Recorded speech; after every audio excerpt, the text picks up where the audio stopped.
Hi, December 24, 2025, the Hindu newspaper discussion topic. Okay, first news Bangladesh missions in India witness protest அப்படின்றது. So என்னன்னா இந்தியாவுக்கும் பங்களாதேஷ்க்கும் இருக்கக்கூடிய relationship வந்து எப்படி எரோட் ஆகிட்டு இருக்கு, ப்ளஸ் இதுக்கு முன்னாடி எப்படி ரிலேஷன்ஷிப்பில் இருந்துச்சு. ஓகே, 1971 வார் ரொம்ப டிசைசிவான ஒரு வார் இல்லையா.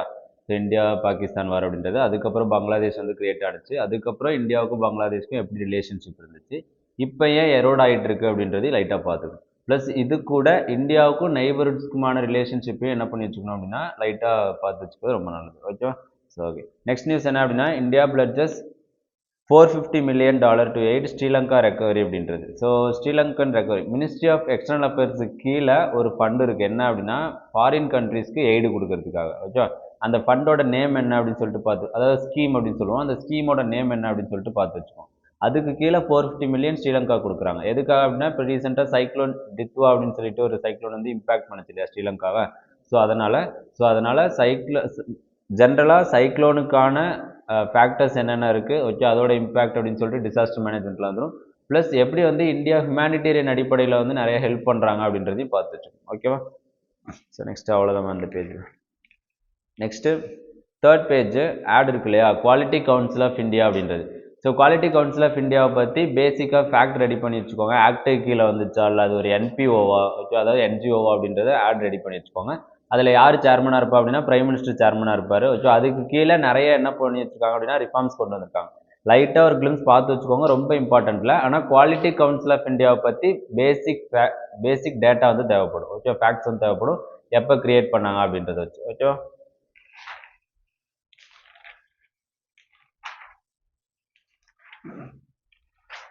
Next editorial page ma.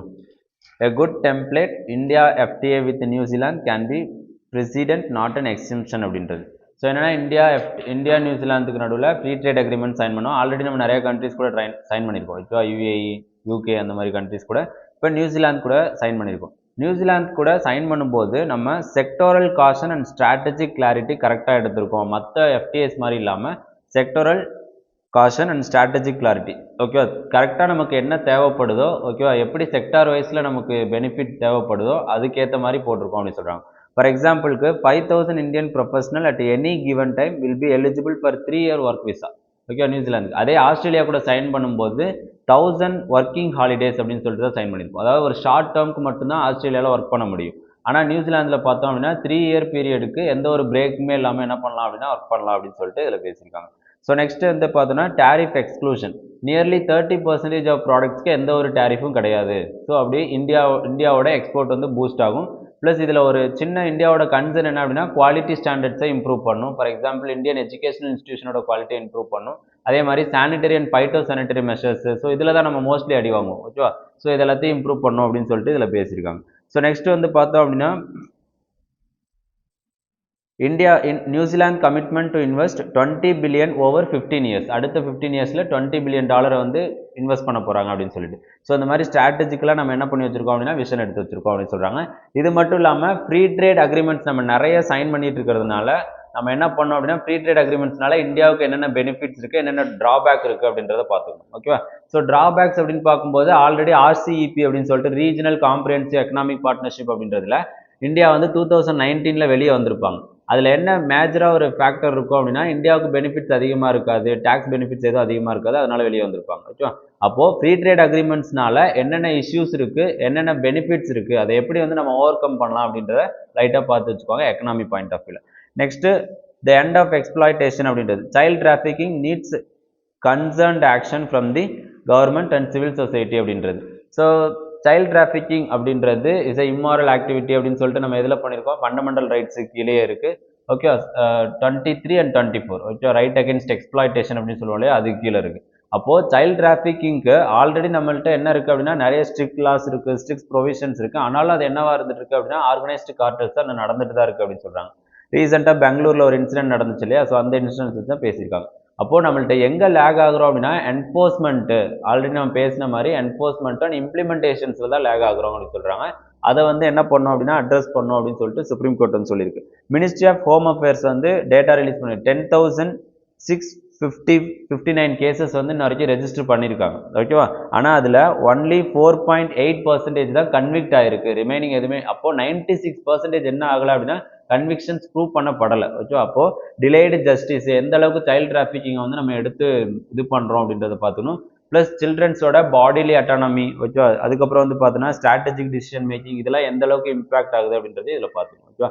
அப்போ ஆக்சுவலி சைல்டு டிராஃபிக்கிங்கை ஃபண்டமெண்டல் ரைட்ஸில் எது கீழே இருக்குது, இந்தியாவில் என்னென்ன லாஸ் இருக்குது அப்படின்றத லைட்டாக பார்த்து வச்சுக்கோங்க. ஓகே. ஸோ நெக்ஸ்ட் வந்து பார்த்தோன்னா the Viksit Bharat G RAM G act 2025 fixes structural gaps அப்படின்றது. ஸோ ஆல்ரெடி மன்ரேகாவில் நிறைய இஷ்யூஸ் இருந்துச்சு. யூபிஏ லெட் கவர்மெண்ட் பண்ணும்போது 100 days ஒர்க் சொல்லியிருந்தாங்க. ஆனால் அது என்ன ஆகலை அப்படின்னா 100 days ஃபுல்லாக ரன் ஆகலை நிறைய இடத்துல. அதே மாதிரி வந்து பார்த்தோன்னா 100 rupees என்ன பண்ணியிருந்தாங்க அப்படின்னா ஃபிக்ஸ் பண்ணி வச்சுருந்தாங்க. அதுக்கு மேலே ரேட் வந்து இன்க்ரீஸ் ஆகலை. ஏன் இன்ஃப்ளேஷன் இதெல்லாம் எதுவுமே அவங்க வந்து கன்சிடர் பண்ணலை அப்படின்னு சொல்லிட்டு யூபிஏ கவர்மெண்ட்டை கிரிட்டிசைஸ் பண்ணியிருக்காங்க. அதாவது மன்ரேகாவை இவங்க எவ்வளோ இன்எஃபிஷியண்ட்டாக கொண்டு போனாங்க அப்படின்னு சொல்லிட்டு. அப்போது இதை ரீப்ளேஸ் பண்ணுறதுக்கு தான் நாங்கள் என்ன கொண்டு வந்திருக்கோம் அப்படின்னா விக்ஷித் பாரத் கிராம்ஜி 2025 ஆக்ட் வந்து கொண்டு வந்திருக்காங்க. அதில் என்னென்ன சொல்லியிருக்காங்க அப்படின்னா எல்லாமே வந்து பார்த்தோன்னா என்ன சொல்கிறது, அப்போசிஷன் கவர்மெண்ட் வந்து தப்பாக சொல்கிறாங்க, எல்லாத்தையும் இன்கரெக்ட் வச்சு ஃபால்சிஃபை பண்ணுறாங்க. ஆனால் இது எல்லாமே என்னென்னா ரிஃபார்மேட்டிவாக இருக்குது அப்படின்னு சொல்கிறாங்க. ஃபர்ஸ்ட் அப்போசிஷன் கவர்மெண்ட் என்ன சொன்னிச்சு அப்படின்னா லீகல் ரைட் டு எம்ப்ளாய்மெண்ட் அப்படின்றத வந்து பார்த்தோன்னா ப்ரீச் பண்ணுறாங்க அப்படின்னு சொல்லிருந்துச்சு. ஆனால் இது என்னாச்சு அப்படின்னா இவர் என்ன சொல்கிறாரு அப்படின்னா இட்ஸ் ஸ்டாச்சுட்டரி அண்ட் ஜஸ்டிஷியபிள் என்ஃபோர்ஸபிளாக இருக்குது இன்னமும். ஓகே, இன்னமும் நாங்கள் என்ன பண்ணியிருக்கோம் அப்படின்னா என்ஃபோர்ஸபிலிட்டி வந்து ஸ்ட்ரென்தன் பண்ணியிருக்கோம் அப்படின்னு சொல்கிறாங்க. எப்படி அப்படின்னா கிராம சபாவே என்ன பண்ணலாம் அப்படின்னா டிசிஷன் எடுக்கலாம், கிராம சபா எப்போ தேவைப்படுதோ அவங்களுக்கு ஒர்க் வச்சுக்கலாம் அப்படின்னு சொல்கிறாங்க. ஸோ அதுக்கப்புறம் வந்து பார்த்தோன்னா time bound grievance redressal mechanisms வந்து இருக்குது. அதே பழைய ஆக்ட் மன்ரேகாவில் time bound grievance redressal mechanism இல்லை, இதில் வந்து இன்க்ளூட் பண்ணியிருக்கோம் அப்படின்னு சொல்கிறாங்க. இன்னொரு விஷயம் என்னன்னா சென்ட்ரலைஸ்டு பிளானிங் அப்படின்னு சொல்லிட்டு கிரிட்டிசிசம் இருக்கு இல்லையா, ஆனால் இது வந்து டீசென்ட்ரலைஸ்டு தான், பாட்டம் அப் அப்ரோச் தான் வச்சிருக்கோம். எப்படி அப்படின்னா கிராம சபா தான் என்ன பண்ணுவாங்க டிசிஷன் எடுப்பாங்க அப்படின்னு சொல்லிட்டு இதில் வந்து பேசியிருக்காங்க. ஓகேவா? ஸோ நெக்ஸ்ட் வந்து பார்த்தோம் அப்படின்னா வித்தவுட் கன்சல்டேஷன் அப்படின்னு சொல்லிட்டு அப்போசிஷன் கிளைம் பண்ணுது. ஆனால் எக்ஸ்டென்சிவ் கன்சல்டேஷன் எக்ஸ்டென்சிவ் டிபேட் வந்து இதில் நடந்திருக்கு. மல்டி ஸ்டேக் ஹோல்டர்ஸ் டிஸ்கஷன் நடந்திருக்கு. எல்லா ஸ்டேட்ஸுமே என்ன பண்ணியிருக்காங்க அப்படின்னா இன்வால்வ் ஆகிருக்காங்க அப்படின்னு சொல்கிறாங்க. அதே மாதிரி ஃபினான்ஸ் வந்து கம்மி பண்ணியிருக்காங்க. ஃபார் எக்ஸாம்பிள் 90:10 அப்படின்றத 60:40 மாற்றிருக்காங்க. ஆக்சுவலாக சென்ட்ரல் கவர்மெண்ட்டோட ஃபினான்ஸ் வந்து இன்க்ரீஸ் ஆகிருக்கு அப்படின்னு சொல்கிறாரு இவர். ஓகேவா? அதாவது 86 crore இருந்து 33,000 crore இருந்து 86,000 crore என்ன ஆயிருக்கு அப்படின்னா இன்க்ரீஸ் ஆயிருக்கு சென்டரோட ஃபண்டிங் மட்டுமே. அப்போ 60:40 அப்படின்றது என்னன்னா ப்ரொப்போர்ஷன் சேஞ்ச் ஆயிருக்கே தவிர ஆனால் சென்டரோட கான்ட்ரிபியூஷன் என்ன ஆகலை அப்படின்னா சேஞ்ச் ஆகலை அப்படின்னு சொல்லிட்டு இவர் பேசியிருக்காரு. ஓகேவா? ஸோ அவ்வளோதான். ஜென்ரலாகவே சென்ட்ரலி ஸ்பான்சர்டு ஸ்கீமுக்கு 60:40 தான் வைப்போம், accept Himalayans and north eastern states தவிர. ஸோ அதனால் இந்த சென்ட்ரலி ஸ்பான்சர்டு ஸ்கீமுக்கு நம்ம என்ன பண்ணுறோம் அப்படின்னா 60:40 ஃபிக்ஸ் பண்ணுறோம் அப்படின்னு சொல்லிட்டு இது பண்ணியிருக்காங்க. ஓகேவா? அப்போது நம்ம என்ன பண்ணோம் அப்படின்னா பழைய ஆக்டில் இருக்கக்கூடிய லூப் ஹோல்ஸ் என்ன, பழைய ஆக்டில் இருக்கக்கூடிய பெனிஃபிட்ஸ் என்ன, அதே மாதிரி இப்போ வந்தக்கூடிய விக்ஷித் பாரத் கிராம்ஜி ஆக்டில் இருக்கக்கூடிய லூப் ஹோல்ஸ் என்ன, அதில் இருக்கக்கூடிய பெனிஃபிட்ஸ் என்ன அப்படின்றதே லைட்டாக பார்த்து வச்சுக்கணும். Okay. So next Pakistan is back in West Asia good graces அப்படின்றது. அதாவது பாகிஸ்தான் வந்து பார்த்தோன்னா இருக்கக்கூடிய ஜியோபொலிட்டிக்கல் ரியாலிட்டிஸை யூஸ் பண்ணி அவங்க என்ன பண்ணிக்கிறாங்க அப்படின்னா அவங்களோட இன்ஃப்ளூயன்ஸ் வந்து இன்க்ரீஸ் பண்ணிக்கிறாங்க அப்படின்றாங்க. It may be short lived, ஆனால் இது என்னவா இருக்காது அப்படின்னா லாங் டேர்மாக இருக்காது அப்படின்னு சொல்கிறாங்க. ஃபார் எக்ஸாம்பிள் சவுதி அரேபியா கூட இப்போ ரீசெண்டாக என்ன போட்டிருந்தாங்க நியூக்ளியர் செக்யூரிட்டி பேக்ட் வந்து சைன் பண்ணியிருந்தாங்க. ஓகேவா? அதில் மியூச்சுவலி என்னன்னா கலெக்டிவ் செக்யூரிட்டி பார்கெனிங் மாதிரி. ஓகேவா? ஒரு ஆள் அஃபெக்ட் பண்ணால் இன்னொரு ஆள் வந்து வருவாங்க அப்படின்னு சொல்லிட்டு. ஓகே, அதுவும் அந்த பேக்டாக இருக்கட்டும், ப்ளஸ் காசா இஷ்யூவில் அவங்க கொடுத்த வாய்ஸாக இருக்கட்டும், இது எல்லாமே என்ன அப்படின்னா இருக்கக்கூடிய ஜியோபொலிட்டிக்ஸ் ரியாலிட்டியை இம்ப்ரூவ் பண்ணி அவங்க கூட என்ன பண்ணிடுறாங்க அப்படின்னா பெட்டர் ரிலேஷன்ஷிப்பை வந்து மெயின்டைன் பண்ணுறதுக்காக இது பண்ணியிருக்காங்க. ஆனால் இந்தியா அப்படி கிடையாது. இந்தியா எல்லாத்துலேயும் என்ன பண்ணுவாங்க ஸ்ட்ராட்டஜிக் அட்டானமி. ஃபார் எக்ஸாம்பிளுக்கு நம்ம கரெக்டுன்னு தப்ப மாட்டோம், கரெக்டுன்னு சொல்ல மாட்டோம், ராங்குன்னு சொல்ல மாட்டோம். நம்ம என்ன பண்ணுவோம் பீஸு டயலாகு பேச்சுவார்த்தை நடத்துங்க சரியாயிடும் அப்படின்னு சொல்லுவோம். ஓகேவா? ஸோ ஆனால் பாகிஸ்தான் அப்படி பண்ண மாட்டாங்க. பாகிஸ்தான் என்ன ஒன் சைடு அலைன்ட் ஆகிடுவாங்க அப்படின்னு சொல்கிறாங்க. ஸோ அது வந்து என்ன ஆகும் அப்படின்னா ஷார்ட் லிவ்டாக இருக்கும், லாங் டேர்மாக ஒரு பெனிஃபிட்ஸை கொடுக்காது அப்படின்னு சொல்லிட்டு இதில் பாகிஸ்தானை கிரிட்டிசைஸ் பண்ணியிருக்காங்க. ஓகேவா? So next implications of Vande Mataram discourse அப்படின்றது. ஸோ வந்தே மாதரம் அப்படின்றது ஆல்ரெடி நம்ம நிறைய டிஸ்கஸ் பண்ணிட்டோமா. யார் வந்து எழுதுனா பங்கிம் சந்திர சட்டர்ஜி அப்படின்னு சொல்லிட்டு 1972 எழுதியிருப்பாரு. அது ஆனந்த் மேத் அப்படின்னு சொல்லிட்டு ஃபர்ஸ்ட் அதில் வந்து என்ன ஆயிருக்கும் அப்படின்னா ரிலீஸ் ஆயிருக்கும். அது மூலமாக தான் இந்த பாட்டு இருக்கிறதே தெரியும், இந்த சாங் இருக்கிறதே தெரியும். ஓகேவா? நெக்ஸ்ட்டு பங்கதர்ஷன் அப்படின்னு சொல்லிட்டு ஒரு மந்த்லி ஜேர்னல் வந்து பங்கிம் சந்திர சட்டர்ஜி வந்து ஸ்டார்ட் பண்ணியிருப்பாரு. ஓகே, அப்போ இந்த மாதிரி பிலிம்ஸ் ஃபேக்ட் எல்லாத்தையும் தெரிஞ்சுச்சோம். பங்கதர்ஷன் யார் ஸ்டார்ட் பண்ணது, ஓகே, அந்த சாங்கை யார் எழுதுனது, இந்த மாதிரி.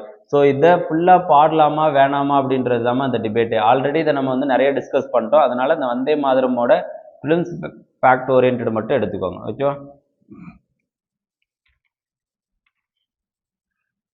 Next 15th page, create awareness about new rural jobs act. அதே தான் விக்ஷித் பாரத் கிராம்ஜி ஆக்டோட பற்றி அவேர்னஸ் கிரியேட் பண்ண சொல்கிறாங்க. இருக்கக்கூடிய ஃபால்ஸ் இன்ஃபர்மேஷன்ஸ் எல்லாத்தையும் இது பண்ண சொல்கிறாங்க. ஓகேவா? ஸோ ஆல்ரெடி நம்ம பார்த்ததுனால அது அவ்வளோவா டிஸ்கஸ் பண்ண தேவையில்ல. Next 2 killed in fresh violence in Assam tribal council area அப்படின்றது.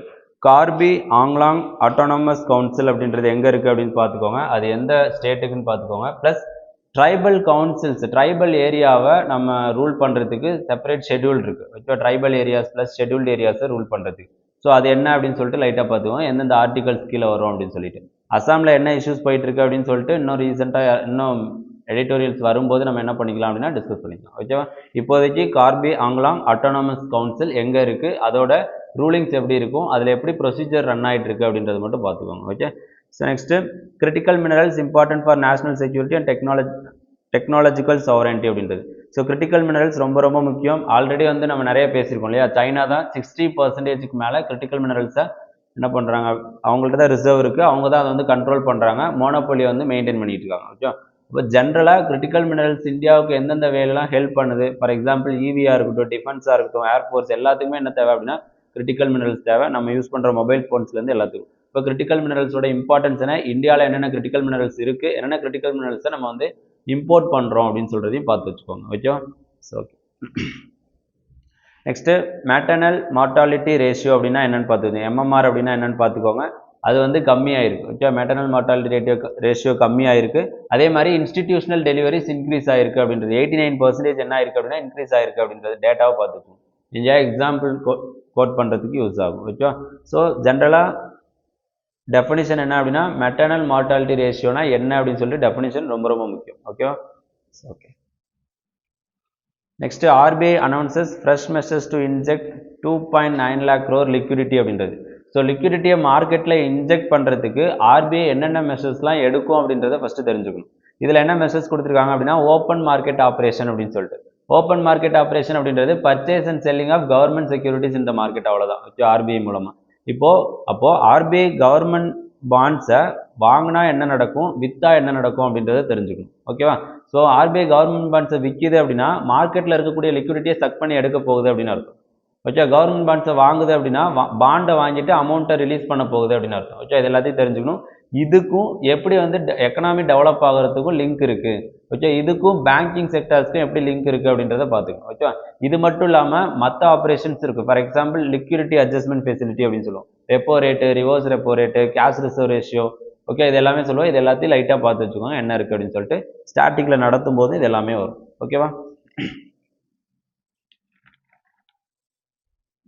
Next Russian strike good collapse Chernobyl shelter. அதாவது செர்னோபில் நியூக்ளியர் பவர் பிளான்ட் எங்கே இருக்குது அப்படின்னு பார்த்துக்கோங்க, உக்ரைனில் இருக்குது. ஓகே. ஸோ ஆல்ரெடி சஃபரிசிலா அப்படின்னு சொல்லிட்டு ஒரு நியூக்ளியர் பவர் பிளான்ட்டை 2023 வந்து என்ன பண்ணியிருக்கோம் அப்படின்னா ரஷ்யா வந்து இம்பேக்ட் பண்ணியிருக்கோம். அது மூலமாக இதாக இருக்கும், அதில் லீக்கேஜ் நடந்திருக்கும். ஓகே, பழைய இம்பேக்டில்.